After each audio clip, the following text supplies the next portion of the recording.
Shalom à tous, bienvenue au nom de à l'école de Yeshua. Que l'Éternel Dieu vous bénisse et vous garde dans le précieux nom de Yeshua. Remettons ces quelques instants au Seigneur. Merci Seigneur de ta parole merveilleuse que tu nous donnes. Nous avons faim et soif de toi, nous nous couvrons du sang précieux de l'agneau. Tu nous as rachetés afin que nous puissions être à toi et rien qu'à toi, à la gloire de ton saint nom. Sur ta Torah, pleine de grâce et de vérité au travers de Christ Yeshua, ton Fils bien-aimé, Père très saint, nous nous tournons vers toi et nous voulons te dire, Inéni, nous voici, corps, âme et esprit devant toi, afin de t'entendre et de t'écouter, toi le seul vrai Dieu et celui que tu as envoyé. Amen. Bienvenue à tous, nous voici donc sur le calendrier, en fait ici du roi David, dont Yeshua est l'héritier. Comme vous le voyez, ce calendrier, vous le voyez en fait à l'écran, il démarre en fait du 24 mars 2021 et il s'arrête le 22 mars 2022. Très, très important. Ce calendrier du roi David, dont Yeshua l'héritier, est un calendrier de type jubilé et qui est inspiré par l'Éternel, qui a été inspiré au roi David. Et depuis le roi David, nous savons exactement comment, dans quel temps nous sommes. C'est ça qui est très important et fondamental. On n'est plus en fait ici sur le calendrier grégorien. Ce calendrier s'impose au calendrier grégorien, et de même qu'il s'impose au calendrier semi-lunaire mis en place par la tradition juive, qui était en fait un moyen de pouvoir subsister du fait des persécutions, des ceci, des cela, etc. C'est tout à fait normal, mais il faut quand même revenir à l'essentiel et revenir sur le calendrier de Dieu. Car dans les temps qui viennent, nous rentrons dans une dimension prophétique extraordinaire, je dis bien extraordinaire, où l'on verra de nouveau la différence entre celui qui sert Dieu et celui qui ne le sert pas. C'est annoncé dans Malachie, chapitre 3, verset 18. Vous pouvez vérifier. Voilà pourquoi il est extrêmement intéressant et important en fait, de ne plus être sur les calendriers de ce monde, qu'ils soient institués par l'Église catholique de Rome ou qu'ils soient institués par la tradition juive rabbinique. Là, on est sur le calendrier de Dieu. On se pose sur les racines hébraïques de la foi. Nous voyons aujourd'hui l'introduction à la paracha 36. Donc ici, on va aller en fait ici, donc au Shabbat qui nous concerne. Donc on va aller page 30. Voilà. Et vous avez, en fin de compte, la semaine qui nous concerne, en fait, aujourd'hui, le mois qui nous concerne. Nous sommes dans le 3e mois. Le calendrier, en fait, le voici. Vous le connaissez, je vous le montre, en fait, ici. Donc vous pouvez l'acquérir sur le site www.alecoledeyeshua.com. C'est très facile, en fin de compte, d'accès. Vous tapez calendrier et vous le trouverez, en fait, ici. Ça, c'est très important pour apprendre à sortir de ce monde. Car, comme Yeshua l'a dit, nous sommes dans le monde, mais nous ne sommes pas de ce monde. Donc, comment en fait vivre et comment en fin de compte écouter le Seigneur sans se laisser entraîner par les médias, les nouvelles de ceci, les nouvelles de cela, etc. C'est important d'être au courant, on est bien d'accord. Mais nous n'avons pas à nous mêler aux choses de ce monde, mais nous avons à nous attacher au seul Dieu unique et vrai, au travers de Christ Yeshua. Nous sommes là dans le 3e mois de cette nouvelle année spirituelle. 3e mois, et effectivement, nous sommes aujourd'hui donc le 12 juin 2021. En fait, ici, aujourd'hui, nous sommes en fait précisément le 6 juin, donc je fais la vidéo en avance, puisque c'est l'introduction au prochain Shabbat. Donc le prochain Shabbat aura lieu donc le 12 juin 2021, comme vous le voyez à l'écran sur la droite, en fait, ici. Je vous l'agrandis, et ce sera en fait la paracha, donc 36e. Yeshev-Av. Yeshev-Av, en français, en fait, souvent traduit par Yeshev-Av. Donc, faites pas trop attention à ça, habituez-vous aux racines hébraïques parce que cela a une signification. La 36e paracha s'appelle Be'aalotera. Quand tu feras monter les lumières sur le chandelier, c'est l'image de quoi? C'est l'image très importante de faire monter la foi chez les croyants. Dans le cœur des croyants. C'est ça le rôle des sacrificateurs, c'est ça le rôle des responsables. Le but, c'est de tirer la foi vers le haut. Et ça, c'est très important, fondamental. Tirer la foi vers le haut. Donc, quand tu feras, en fait, monter la flamme de la foi dans le cœur, en fin de compte, des hommes et des femmes, eh bien, cela, en fait, est très agréable à l'Éternel. Bien sûr, au travers de Christ Yeshua. La classe de sacrificateur qui existe cette semaine-là, je dis bien cette semaine-là, comme vous le voyez là, elle est indiquée là, Yeshev Av. Donc ce ne sera pas la même l'année prochaine. Okay, il y a un roulement qui se fait, okay, et effectivement selon un rythme très particulier qui permet de suivre les mouvements du soleil et les mouvements de la lune. C'est là que c'est très important. Yeshev Av, retenons simplement en simplicité, que Yeshev Av, eh bien, en fin de compte, cela veut dire demeure de l'Éternel, là où l'Éternel se trouve. Mon frère, ma sœur, quand tu es là en train d'aider un frère ou une sœur à ce que sa foi puisse monter, l'Éternel est là. Amen.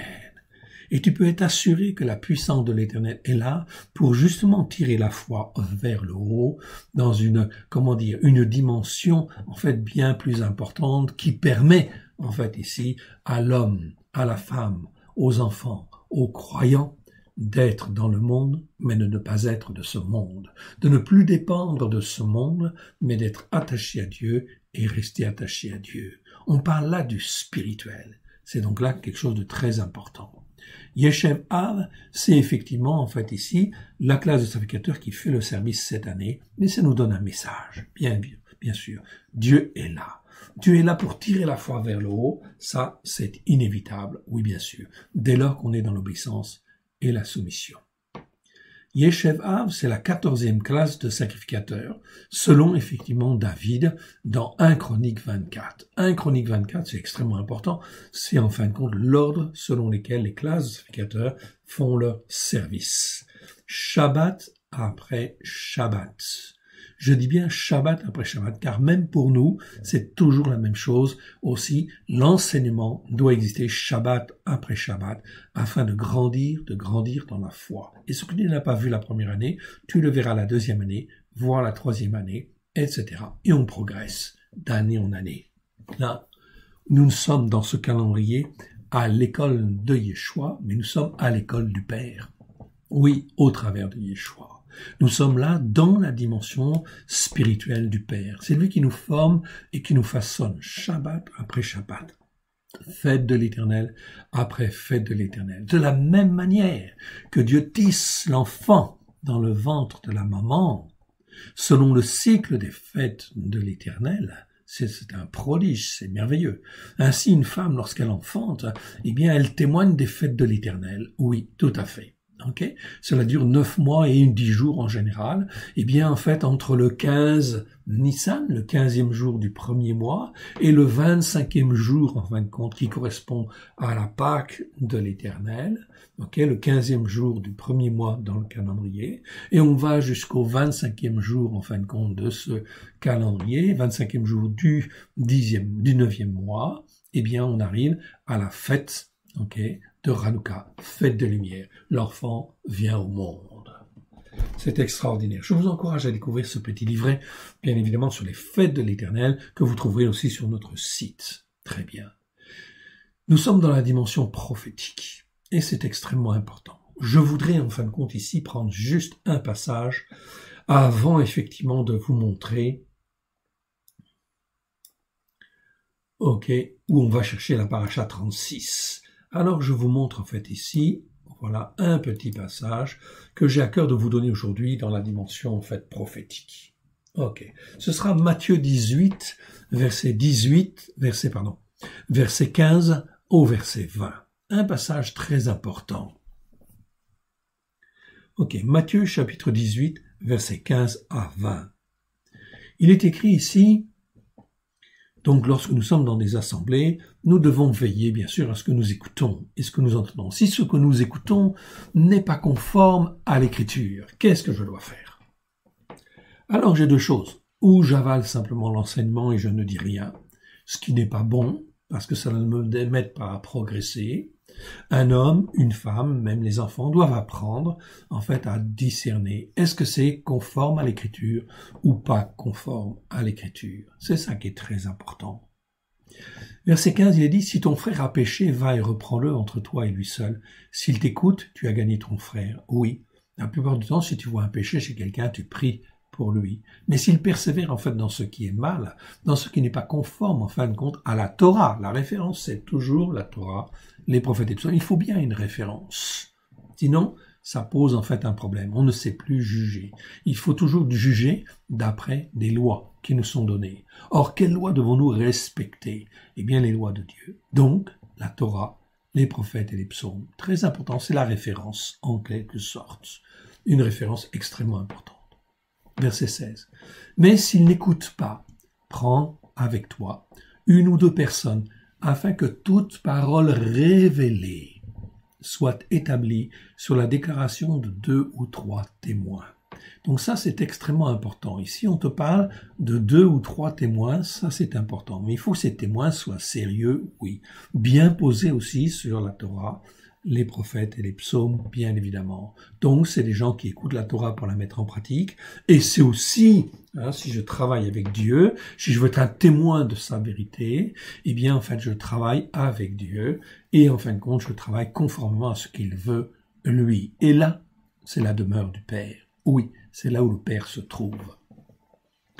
Eh bien, en fin de compte, la parole révélée ici, afin que toute parole révélée. C'est quoi une parole révélée? Eh bien, en fin de compte, en grec, nous avons le mot logos pour dire la parole de Dieu. Ça, c'est la parole qui dure éternellement. C'est toujours en fait la même, elle ne change pas. Elle commence en réalité à Genèse et elle se termine à l'Apocalypse. Ça, c'est le logos en grec. En hébreu, ça va être le davar. Très bien, pas de problème. On a effectivement la parole écrite, qui est en fait le support immuable, la base, en fin de compte, de tout, qui ne doit pas être remise en question en aucune manière. Le réma, c'est en fait ici la parole qui est révélée, on va dire. Okay. Si je prends les vieux dictionnaires, Chassan 1850 et Chassan 1850 et Alexandre 1850 et le Bailly 1901 par exemple aussi, eh bien ça nous donne une définition, on peut dire parole, au sens de tout ce qui est dit, ce qui se prononce comme un discours, un chant, un poème, c'est en fait un réma en fait en grec. Ok. Elle n'est pas nécessairement écrite, on est bien d'accord, plutôt verbale et n'est pas permanente dans le temps. Okay, donc cette parole, elle est momentanée pour répondre à un problème particulier, etc. Donc elle est momentanément juste, etc. Donc elle dépend des circonstances. Ok, donc ça c'est le réma. Alors que le logos, lui, est permanente. Donc elle n'est pas nécessairement écrite, elle est plutôt verbale, elle n'est pas permanente comme dans le temps, comme le logos. Dans l'écriture, c'est donc une parole reçue de Elohim. Ça peut être une parole reçue de Elohim, ça peut très bien ne pas l'être. Mais si deux personnes, deux croyants, reçoivent la même chose, ou ont dans le cœur quelque chose qui est semblable, bien sûr, ils peuvent se concerter, dire « moi j'ai reçu ceci, moi j'ai reçu cela, ou moi je ressens ceci par rapport à la parole de Dieu, etc. Qu'est-ce que tu en penses, etc. » Eh bien, effectivement, s'il y a péché, en fait, offense, transgression ou iniquité, péché, transgression ou iniquité, eh bien, cela veut dire qu'en fin de compte, il faut d'abord prier. Puis, si la chose, en fait, persévérait, eh bien, il faut prendre 2 ou 3 témoins et aller voir, en fait, la personne. Ok, la personne en question. Dans les Écritures, c'est donc une parole reçue de l'Éternel, parce qu'on vient au nom de l'Éternel. Si on ne vient pas au nom de l'Éternel, on se tait, bien évidemment. Ok. Dans les Écritures, si donc une parole reçue de l'Éternel, partagée ou exprimée, ok, est là, sur 2 ou 3 personnes. Il faut que ces 2 ou 3 personnes, à ce moment-là, témoignent. Elle donne généralement une information, une parole complémentaire au logos, à la parole qui, elle, est éternelle. Ok, c'est l'équivalent en hébreu, ok, de la parole écrite, donc en fait ici, logos, l'équivalent en fait en hébreu, c'est davar. Le mot réma, ok, qui parle de la parole dite révélée, n'est pas nécessairement entièrement révélée. Donc je vais revenir là-dessus. Réma, en fait, en hébreu, a aussi un équivalent. C'est imra. Ok, imra, c'est la parole que Dieu révèle. Ok, il vient en complément de la parole écrite. Il la révèle dans notre cœur par son Saint-Esprit, ou il la révèle par un prophète, ou par quelqu'un, en fin de compte, n'importe qui, n'importe comment, etc. Ça, c'est une parole révélée. Ok, mais la parole révélée, en général, ok, n'est pas entièrement révélée. Ok, la mot réma, en grec, qui parle de la parole dite révélée, n'est pas nécessairement entièrement révélée. au sens qu'elle donne une direction, une indication, un encouragement, mais ne contient pas nécessairement les circonstances de temps, qu'on ne tient pas compte du temps ou des circonstances, nécessairement compte du temps et des circonstances. Je prends un exemple. Dans les églises évangéliques, très souvent on entend « Dieu m'a dit ». Ah oui, mais Dieu t'a dit, oui, peut-être Dieu t'a dit. Mais si Dieu t'a dit d'aller en Afrique ou de faire quelque chose, de remplir cette mission ou cette autre mission, ce n'est pas pour que tu la fasses à la place de Dieu. C'est parce que Dieu veut te préparer, veut te façonner pour que lui accomplisse cette révélation dans ton cœur et dans ta vie. C'est pour ça qu'il y a beaucoup d'échecs, bien évidemment, parce qu'on n'apprend pas aux hommes et aux femmes à discerner, à saisir, à attendre le temps et les circonstances pour accomplir telle parole ou telle autre parole qui serait révélée, bien évidemment. C'est donc très, très, très important. Ça nécessite un apprentissage. Ici, je dirais, elle suppose une parole révélée, Réma, elle suppose l'apprentissage de l'obéissance, d'abord, puis ensuite l'apprentissage d'une soumission parfaite à celui qui la reçoit, à l'image de Christ et de ses disciples. Donc, avant de remplir telle œuvre ou telle autre œuvre que le Seigneur a pu nous donner, il est extrêmement important d'apprendre l'obéissance et d'apprendre la soumission. Oui, bien sûr. Sinon, quelle œuvre va-t-on faire? N'importe quoi. Ce que l'on croit être juste, mais qui n'est absolument pas juste. C'est donc extrêmement important. On reviendra là-dessus, sur cette notion de Réma. Donc, si 2 personnes ou 3 personnes ont une parole révélée, et enfin, que toute parole révélée soit établie sur la déclaration de 2 ou 3 témoins. Soit établi, on va s'arrêter 2 secondes sur ce mot-là, soit établi, c'est le verbe istémi. Istémi ici est conjugué à l'aoriste passive, à la voix passive et au subjonctif, c'est-à-dire c'est conditionnel. C'est conditionnel à quoi? Quand on dit ici établi, c'est évidemment par rapport à la Torah, les prophètes et les psaumes. On se base sur les écritures de base afin d'avoir quelque chose de solide, évidemment. Je prends un exemple. 2 croyants, ici, qui s'intéressent aux racines hébraïques de la foi, qui ont reçu effectivement, qui voient dans l'écriture, tiens, on parle du Shabbat, puis finalement on ne le fait pas dans l'assemblée, etc. Alors, bien sûr, il va falloir aller voir les autorités ou voir le pasteur. Et là, en fin de compte, on peut aller personnellement, oui, bien sûr. Est-ce qu'il va écouter, pas écouter? Il ne va pas écouter la plupart du temps. La plupart du temps. Néanmoins, s'il veut écouter, alors là, c'est merveilleux. Mais si l'Écriture dit qu'il faut faire le Shabbat, il faut faire le Shabbat.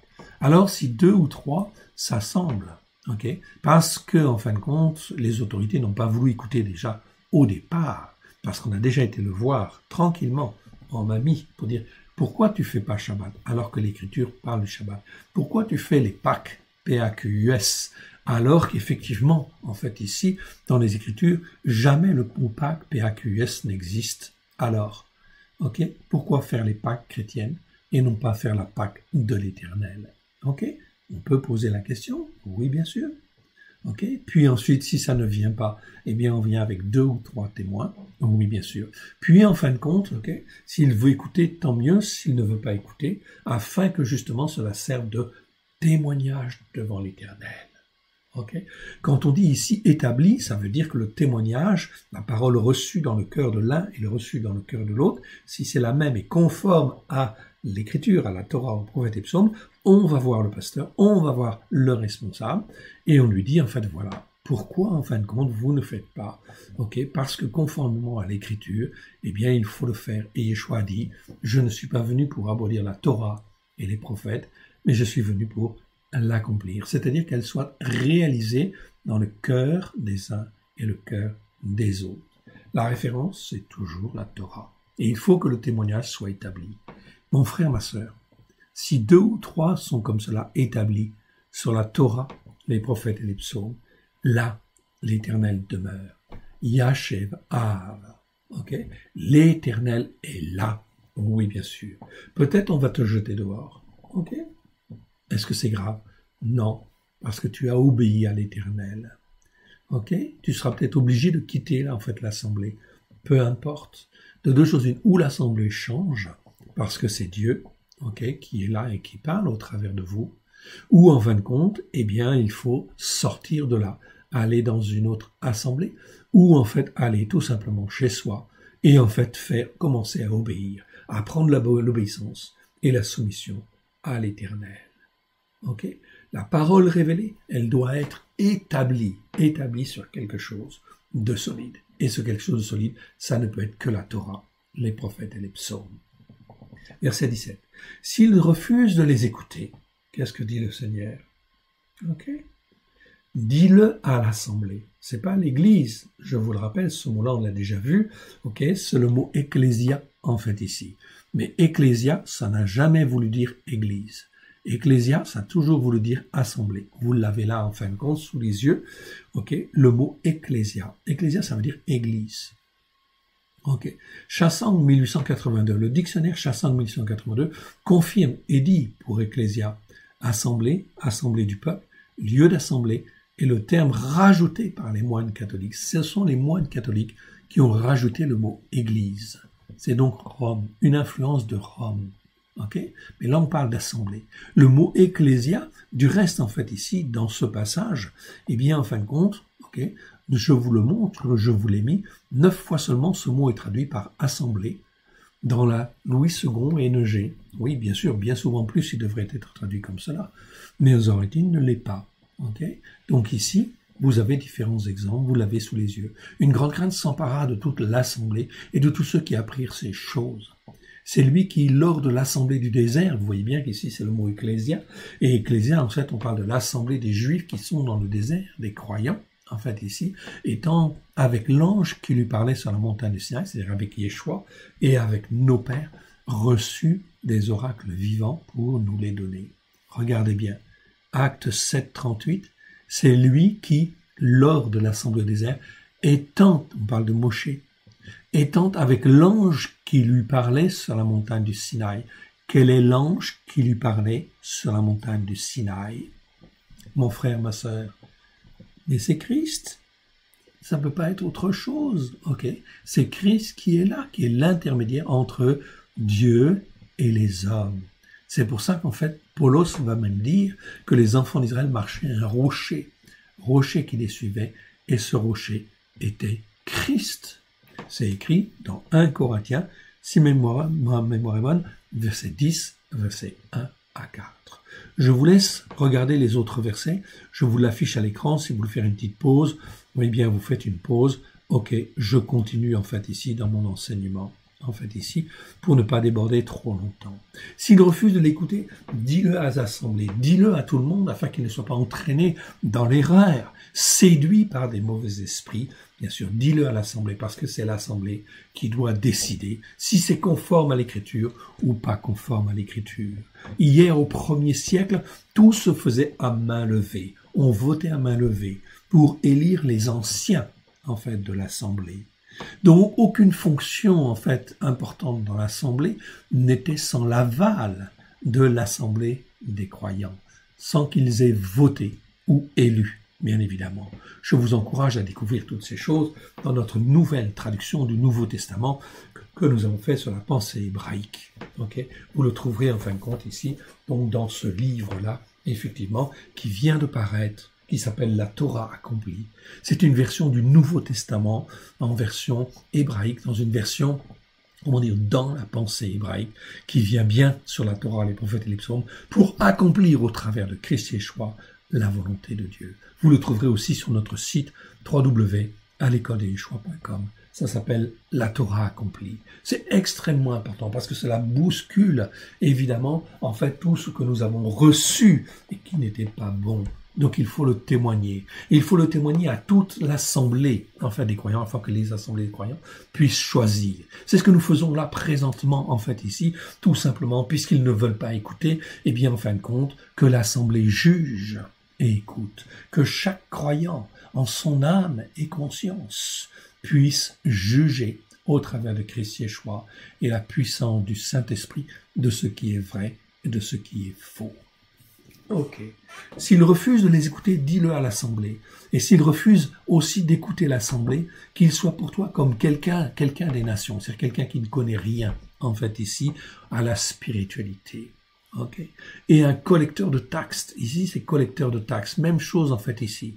Collecteur de taxes, c'est télonès. Vous l'avez là. Télonès, c'est un mot qui existe 21 fois dans 20 versets. Alexandre, 1850, dit, en fin de compte, c'est des vieux dictionnaires. Fermier des impôts. Fermier, c'est celui qui collecte.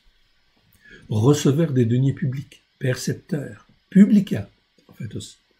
Dictionnaire Chassan, 1882, précise que le terme publicain est rajouté par les moines catholiques. Voilà pourquoi ces vieux dictionnaires sont très intéressants. Ils sont très intéressants parce qu'ils vont nous dire ce qui, en fin de compte, vient de Rome, qui n'était pas avant dans les dictionnaires, et qui l'est, en fait, depuis 1882, notamment dans le Chassan, 1882. Eh bien, le terme publicain, c'est bien, en fait, écrit, en fait, ici, le terme publicain est un terme rajouté par, en fait, les moines catholiques. Voilà pourquoi, dans nos versions, eh bien, il faut supprimer tout ce qui vient, en fin de compte, de Rome.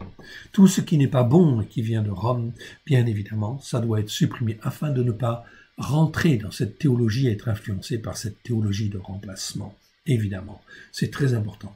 On veut être ou on ne veut pas être sur les racines hébraïques de la foi. Ces hommes, en fait, ici, donc c'est en fait, c'est un collecteur de taxes et d'impôts. Donc nous traduirons toujours ce mot-là par collecteur de taxes et d'impôts, tout simplement.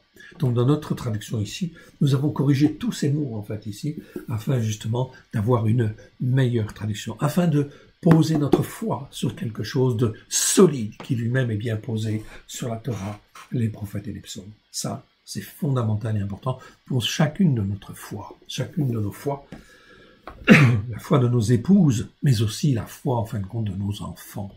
Oui, bien sûr. C'est en fait un collecteur de taxes. Ces hommes étaient détestés par tous à cause de leur manière de faire, leur travail et leur rudesse, d'autant plus qu'ils travaillaient pour Rome et les autorités en place à l'époque. Donc ils n'étaient pas très bien vus. Oui, bien sûr. Donc on te dit, si en fait on n'écoute pas en fait quelque part la Torah pour la mettre en pratique, ne les considère plus en fait ici, ne leur jette pas la pierre, mais ne les considère plus comme une autorité parce qu'ils ne sont pas dignes de cette autorité-là, en fait, ici. C'est Dieu qui te dit, en fin de compte, cela. Il te confirme. Verset 18.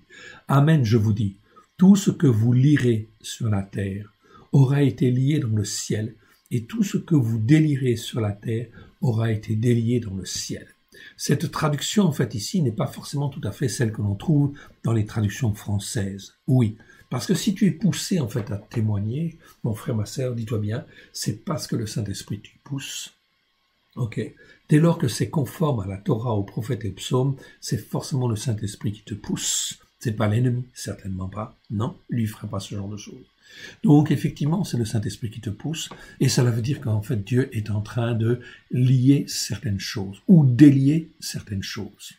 Je vous dis, tout ce que vous lirez sur la terre aura été lié dans le ciel, et tout ce que vous délirez sur la terre aura été dans le ciel. Supposez que 2 ou 3 témoins viennent comme cela, parlent du Shabbat, parlent en fait de la Pâque de l'Éternel, puis finalement on n'écoute pas, on veut les rejeter, puis finalement, en fait, ils en parlent à toute l'Assemblée. Et l'Assemblée juge. Qu'est-ce que dit l'Écriture?